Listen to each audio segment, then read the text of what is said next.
Assalamualaikum warahmatullahi wabarakatuh. Perkenalkan, saya Nurul Fadila dari kelompok 1. Di sini saya bersama teman-teman saya akan memaparkan mengenai penerapan teknologi informasi pada mata pelajaran IPA di SD atau MI.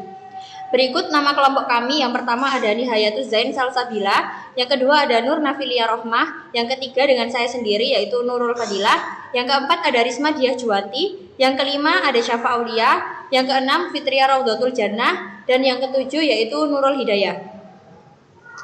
Berikut pembahasan yang akan kami bahas di dalam video. Yang pertama yaitu ada studi kasus, yang kedua ada penerapan metode wawancara dan observasi, yang ketiga ada pemilihan materi ajar, yang keempat ada implementasi materi pada media pembelajaran, yang kelima rencana pembuatan media pembelajaran berbasis animasi, dan yang keenam yaitu rencana penerapan materi kegiatan belajar mengajar pada SD atau MI. Yang pertama ada studi kasus. Penggunaan teknologi informasi dalam proses belajar mengajar ini karena kurangnya pemahaman siswa terhadap proses pertumbuhan makhluk hidup, sehingga kami mengusulkan materi pertumbuhan makhluk hidup ayam dengan menggunakan animasi video. Video animasi yang diterapkan diharapkan mampu memberikan gambaran sehingga siswa dapat memahami materi yang belum dipahami dengan baik. Studi kasus penerapan teknologi informasi dalam pembelajaran IPA ini bertujuan untuk meningkatkan minat siswa dalam memahami materi-materi pelajaran yang sulit difahami. Yang selanjutnya, manfaat penelitian. Yang pertama, dapat menambah ilmu, pengetahuan, dan wawasan dalam penggunaan teknologi informasi untuk media pembelajaran. Yang kedua, memberikan pengalaman baru kepada guru mengenai penggunaan teknologi informasi dengan baik dan benar.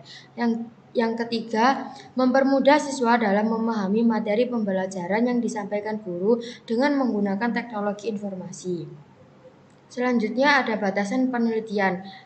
Penerapan media pembelajaran dalam mata pelajaran IPA ditujukan untuk SDN Gayungan 2, khususnya untuk siswa-siswi kelas 3. Yang selanjutnya, profil sekolah. Penelitian kami bertempat di SDN Gayungan 2 dengan Kepala Sekolah Ibu Ernik Frida. Sekolah ini terakreditasi A.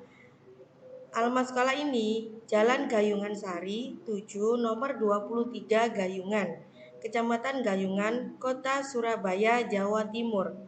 Sekolah ini berada di antara pemukiman warga dengan keterangan yaitu yang pertama, depan sekolah terdapat halaman luas dan lapangan basket.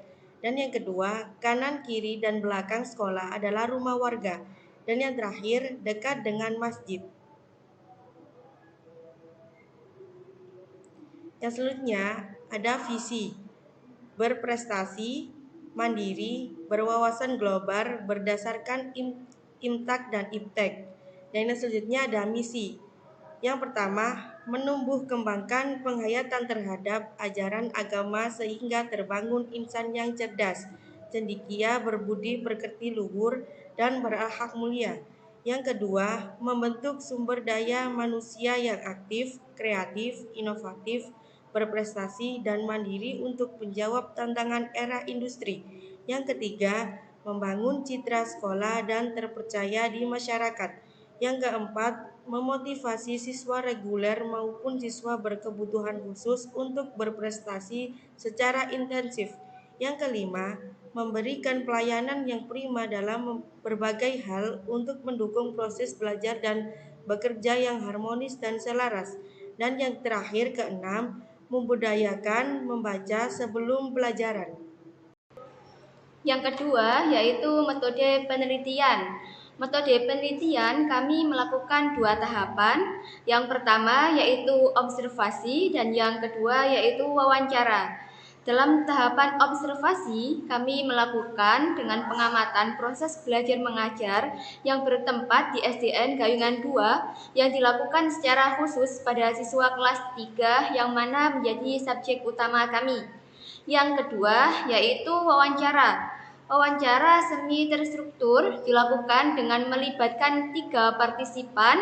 Yang pertama yaitu kepada kepala sekolah, dan yang kedua yaitu guru kelas, dan yang ketiga yaitu siswa. Wawancara ini dilakukan untuk mengumpulkan data dari beberapa partisipan tersebut.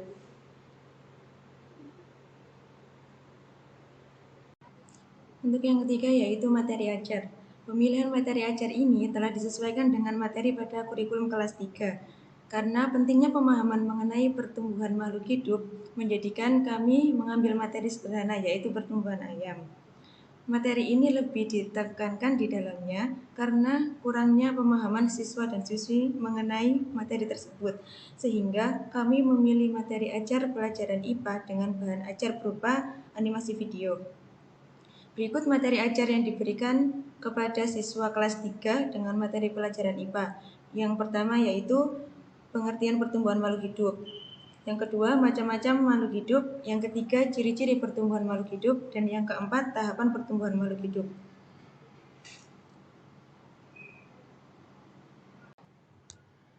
Implementasi materi pada pembelajaran yang diterapkan ini sudah sesuai dengan kondisi sekolah.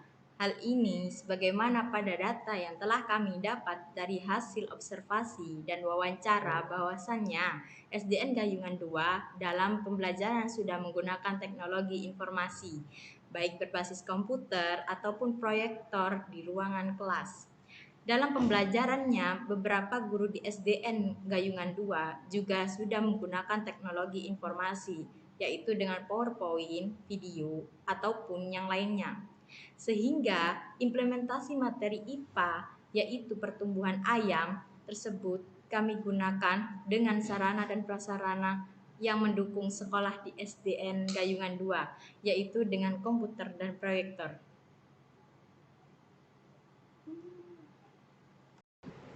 Selanjutnya yang kelima ada rencana pembuatan media pembelajaran berbasis animasi. Di sini kelompok kami membuat media pembelajaran berbasis animasi yaitu video animasi yang mana dijelaskan di dalam flowchart kelompok kami, yaitu diawali dengan mulai di dalam ruang kelas siswa-siswi dapat mengakses menggunakan komputer yang mana di dalam komputer sudah kami siapkan materi pertumbuhan. Yang pertama yaitu menampilkan menu utama. Siswa dapat membuka video tersebut, yang mana dalam video yang materi pertama mengenai pengertian pertumbuhan. Setelah itu akan ada video pertumbuhan ayam, yang mana dalam video tersebut itu menampilkan gambar ayam bertelur, lalu menampilkan gambar telur ayam, yang mana telur ayam tersebut akan retak dan menetas, kemudian menampilkan gambar anak ayam.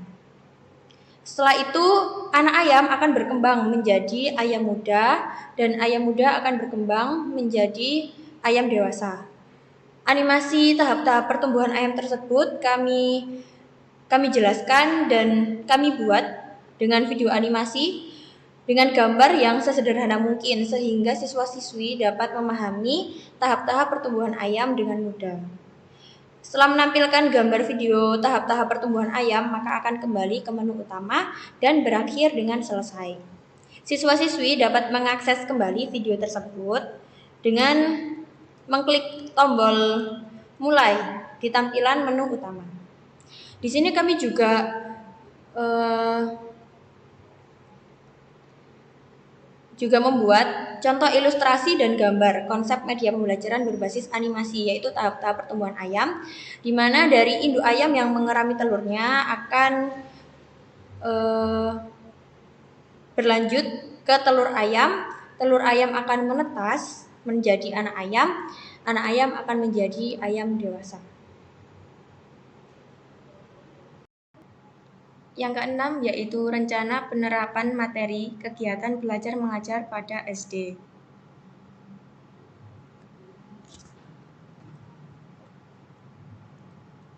Pada kegiatan belajar mengajar atau KBM diawali dengan mulai.